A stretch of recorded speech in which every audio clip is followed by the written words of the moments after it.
মাইক্ৰইকনমিক্সৰ production ফাংচনৰ এটা numerical problem লৈছোঁ ইয়াতে কুৱেশ্যনত দিয়া আছে production function is Q equals to L squared K squared আমাক কৈছে find output when L is equal to 5 and K equals 2 units অৰ্থাৎ যদি ফাৰ্মে 5টা লেবাৰ আৰু 2টা মেচিন এমপ্লয় কৰে বা নিয়োগ কৰে তেতিয়া ফাৰ্মৰ আউটপুট বা উৎপাদন কিমান হ'ব So, প্ৰথমতে production function to কি দিয়া আছে লিখি লৈছো 2L squared K squared যেতিয়া L5 আৰু K2 হয় when L is equal to 5 K is equal to 2 units Q কিমান হ'ব যে L ৰ ঠাইত 5 আৰু K ৰ ঠাইত 2 বহাই দিম so 2 into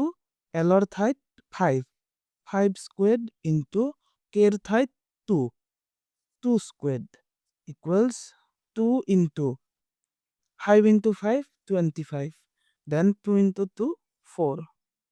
এইখিনি সলভ কৰিলে কিমান পাম যে 2 into 25 50 50 into 4 200 units